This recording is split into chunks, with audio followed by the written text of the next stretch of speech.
यहां जो आप कर्म कर रहे हैं वो आपको भोगने पड़ेंगे, अच्छे या बुरे।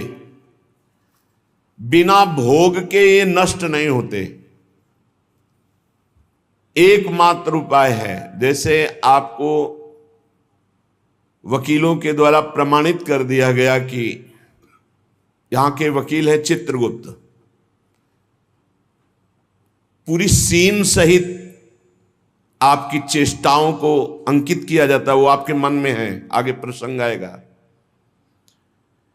और जज हैं यमराज, धर्मराज जी, और दंड अधिकारी हैं यमदूत, और दंड विधान जहां होता उसे कहते हैं नरक।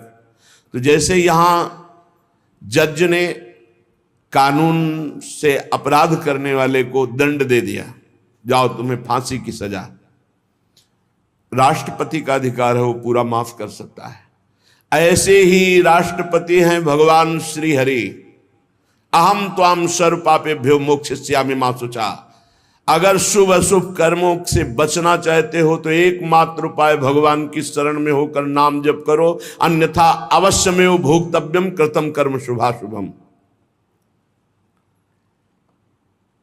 सुमति जी अपने पिताजी को बता रहे, यमदूत ने कहा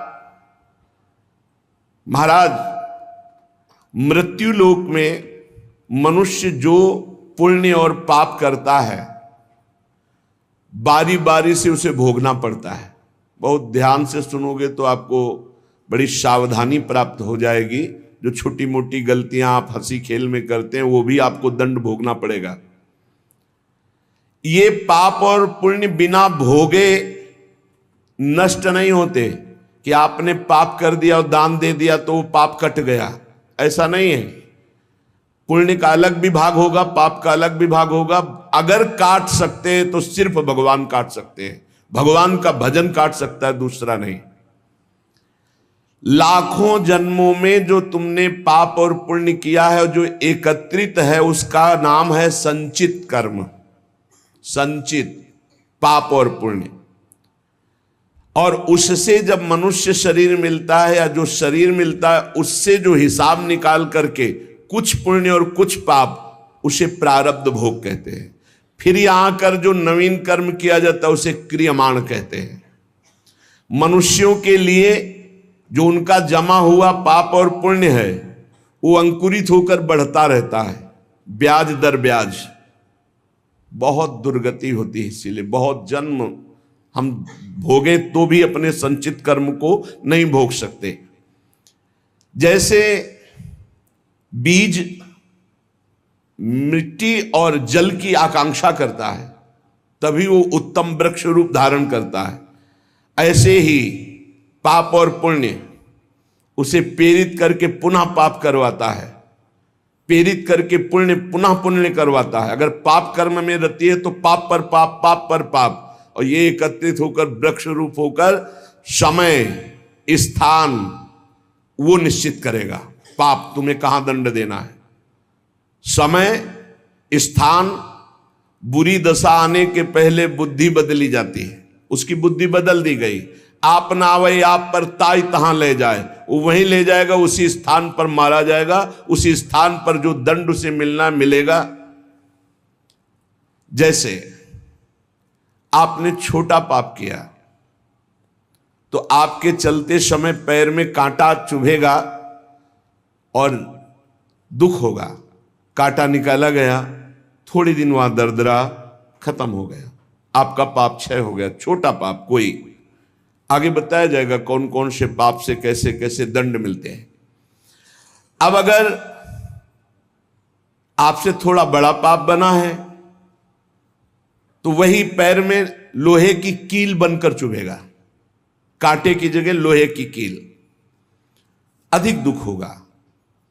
और बड़ा पाप बना है तो खजूर का कांटा, बड़ा कील, ऐसे आपके पैर में चुभ।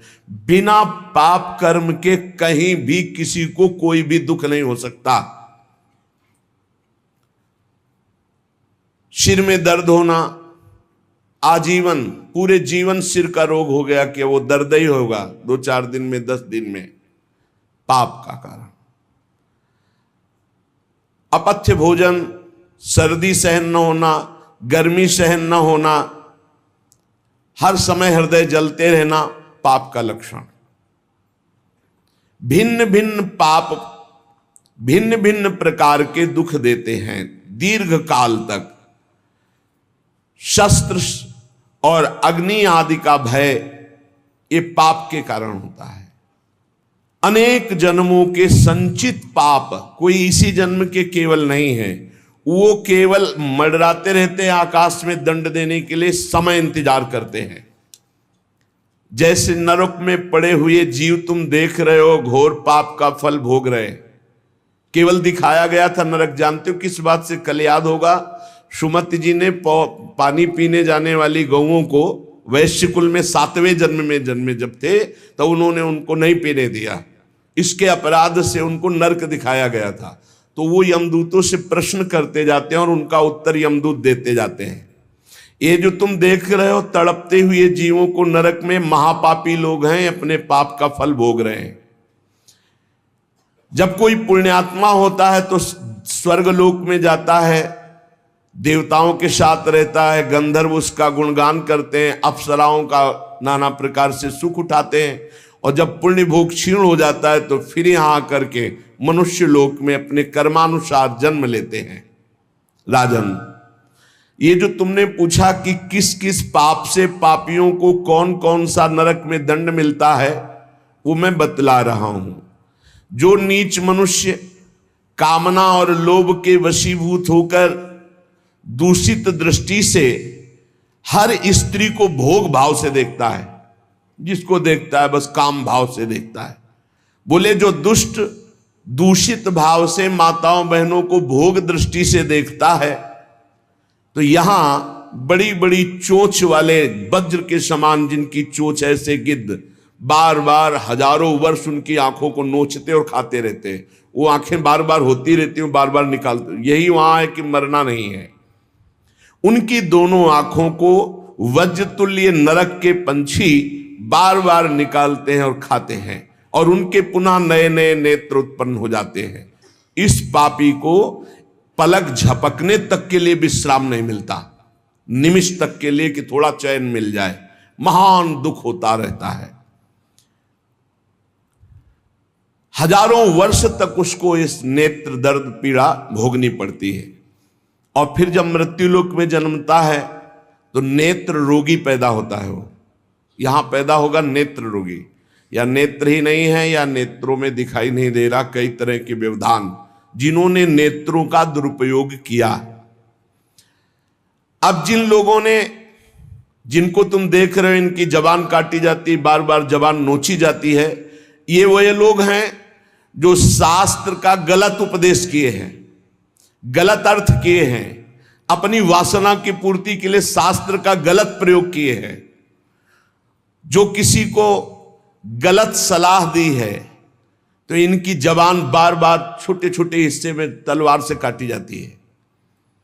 शास्त्र का उल्टा अर्थ बताया, उसकी जबान को वहां हजारों वर्ष काटा जाता है। खिलवाड़ नहीं, प्रश्न उत्तर कर देना। अगर आपका उत्तर गलत है तो आप नरक जाएंगे। प्रश्नकर्ता तो आप पर श्रद्धा करके पूछ रहा है, और आपने मनमानी उत्तर दे दिया और वैसा आचरण कर दिया तो उसको पाप नहीं लगेगा, पाप आपको लगेगा, क्योंकि आपने आदेश किया है और आपकी दुर्गति हो जाएगी।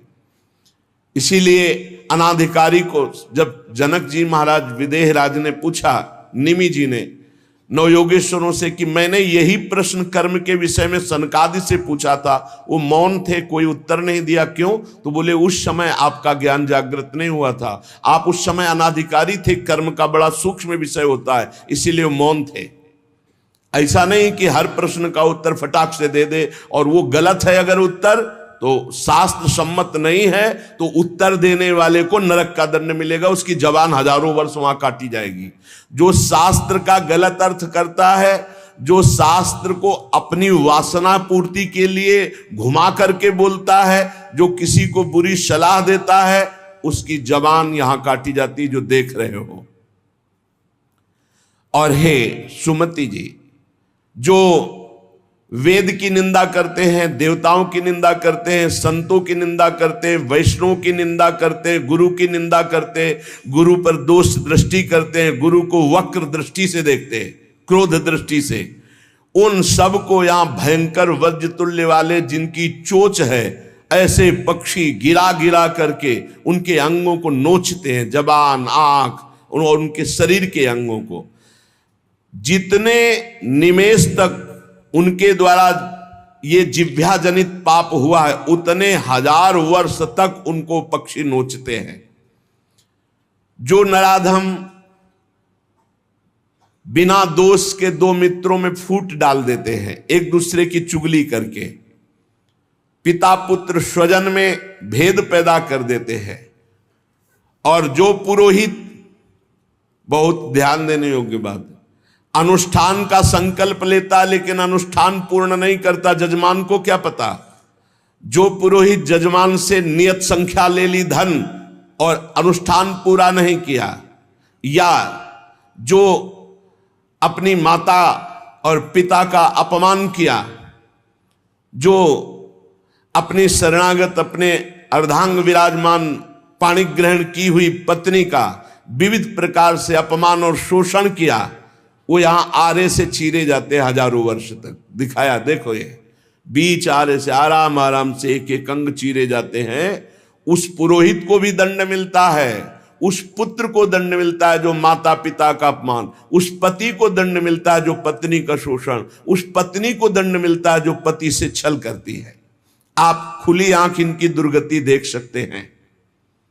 जो दूसरों को कष्ट देने का स्वभाव बना लिया है, बातचीत चेष्टा से कष्ट ही देना है, जो दूसरों की प्रसन्नता में जलते हैं, जो दूसरों की घरों में, सोए हुए घरों में आग लगा देते हैं या फसलों में आग लगा देते हैं और उनको प्राणांतक कष्ट देते हैं, उन अधम पापियों को यहां जलती हुई आग में जलाया जाता है। तुम देख लो, तपती हुई बालू डालकर उनको भूना जाता है और यहां आग में उन्हें जलाया जाता है। जो एक जगह निमंत्रण मिला, फिर दूसरी जगह निमंत्रण मिला, तो पहले निमंत्रण वाले को छोड़ करके दूसरे के यहां निमंत्रण पाकर फिर पहले वाले के यहां निमंत्रण पाने गया। ऐसा नहीं है, ये नर्क का कारण बन जाएगा। एक जगह निमंत्रण है, वहां गए, अगर हम भूखे हैं तो भूखे, नहीं मिला तो नहीं मिला, अब दूसरे दिन देखा जाएगा। 2, 3, 4 निमंत्रण, ऐसा नहीं। जो ब्रह्मर्षि किसी देव कार्य के लिए, पितृ कार्य के लिए यजमान के द्वारा निमंत्रित किया गया और वो दूसरी जगह भोजन कर लिया, दूसरे निमंत्रण को स्वीकार करके फिर उसके यहां भोजन करने गया, तो उसको यहां नरक में 2 टुकड़े करने वाला दंड मिलता। बार बार उसके 2 टुकड़े, ये बार बार बहुत जगह भंडारा, बहुत जगह निमंत्रण, ये ऐसा नहीं है। सिद्धांत है, तुम भूखे हो तो एक जगह चले जाओ और अपना पेट भरो, भजन करो। ये नहीं कि 5 जगह चले गए तो खूब दक्षिणा 5 जगह की मिली तो सुन लो। ये तस्मा शास्त्रम प्रमाणम, ये शास्त्र है, मनमानी नहीं। पहले ऐसा कभी ब्रह्म ऋषि जन नहीं करते थे। 5 घरों में भिक्षा मांग लो, या निमंत्रण है तो एक जगह जाके पेट भर लो जो रूखा सूखा मिले।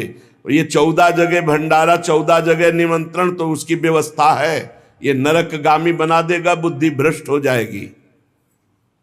जो सदैव कड़वी बातें बोलकर लोगों के दिल पर चोट पहुंचाते रहते हैं, कुछ लोगों का ऐसा स्वभाव होता है, जब बोलेंगे तो हृदय की पीड़ा प्रकट हो ही जाए, ऐसा उनका है। ऐसे हैं वो, ऐसे बोलते हैं कि अत्यंत पीड़ा दे। ऐसा करने वालों को यहां के पक्षी टूट पड़ते नरक में लाते हैं, नोच नोच करके उनको खाते हैं। जो यहां किसी की चुगली करता है, उसकी जिह्वा तेज छुरे से बार बार ऐसे ऐसे चीरी जाती है, फिर पूरी हो जाती है, फिर चीरी जाती है। जिन्होंने उद्दंडतावश अपने पूज्य जनों का अनादर किया, उनको मारा पीटा, गुरुजनों को, अपने गुरु को, माता को, पिता को, बाबा को, पितामह को, ये पूज्य जन है, ये गुरु के समान पूज्य है। जो अपने गुरुजनों को, पूज्य जनों को अनादर करता है, दंड देता है, मारता है, पीटता है, वो देखो ये कुंड बने हैं विष्ठा के, पीब के और मूत्र के। मूत्र का कुंड, विष्ठा का और पीब का। नीचे करके मुख उन्हीं कुंडों में डाल दिया जाता है, ऊपर से पैक कर दिया जाता है। हजारों वर्ष वही खाओ वही सड़ो, कितना भयानक कष्ट है। नीचे के मुख करके उसमें डाल दिया जाता है। जो लोग भोजन बनाने, बहुत ध्यान से सुनो, भोजन बनाना उद्देश्य रखो, यज्ञ है, यज्ञ के लिए भोजन बना रहे हैं। सबके हृदयों में भगवान है। पहले भोग लगाओ श्री भगवान का, फिर दरवाजे पर निकलो और आसपास झांक के देखो, कोई पशु पक्षी, कोई मनुष्य, कोई संत महात्मा, कोई भूखा तो नहीं दिखाई दे रहा। अगर एक गाय है, कुत्ता भी, तो घर से जाओ, रोटी लाओ, पहले उसे डालो, भगवत स्वरूप मान करके पहले। फिर अपने घर में जो बड़े बूढ़े हैं सबसे पहले उनको पवाओ, बच्चे जो हैं उनको पवाओ। अच्छी अच्छी चीज तुम पालो, बड़े बूढ़े नहीं, अभी आगे आएगा, उनको भी दंड मिलता है। तो जो रसोई बनाए तो उसे भाग लगाना चाहिए। देवता का भाग, अतिथि का भाग, कौवे का भाग, गाय का भाग, और अपने जो पूर्व के बुजुर्ग जन हैं पहले उनकी सेवा। अच्छा, जो भी रसोई बने, भगवान का भोग लगाया, दरवाजे तक गए, अतिथि को देखा, एक गौ के लिए ग्रास निकाला, एक कौवा पक्षी आदि के, जरूर जरूर ये नहीं निकालोगे तो पाप है। गीता जी में कहा जो अपने लिए पका के पाता है वो पाप पाता है। तो जो अभ्यागत, अपने बुजुर्ग और अतिथि, अब कोई साधु महात्मा आया, माना कोई भी हो, वो दरवाजे में पुकारा, राधे श्याम, आप छुप नहीं सकते, आपको निकलना पड़ेगा। हाँ, राधे राधे, क्या चाहिए, क्या सेवा करूं आपकी? आप जल पिएंगे, आप भोजन पाएंगे? नहीं, मुझे पैसा चाहिए। वो नहीं दे सकता, खत्म खेल, आपका आदर हो गया। आप मृदु वचन में इतना तो बोल सकते हैं, राधे श्याम, आप इतना बोल सकते हैं, आप जल पिएंगे, आप रोटी पाएंगे, भोजन प्रसाद पाएंगे। नहीं, मुझे रुपया चाहिए। नहीं, मेरी श्रद्धा नहीं, मैं नहीं दे सकता, सामर्थ्य नहीं है, श्रद्धा नहीं है, कुछ भी आप कह दो उस पर चलेगा, पर आपको निकलना चाहिए। यदि आप छुपे रहे हो, आपके कान में आवाज आई, आपके दरवाजे से भिक्षुक वापस जा रहा, तो आपके सुकृत नष्ट हो जाएंगे और आपको पाप लगेगा। ये धर्म है, अतिथि देवो भव।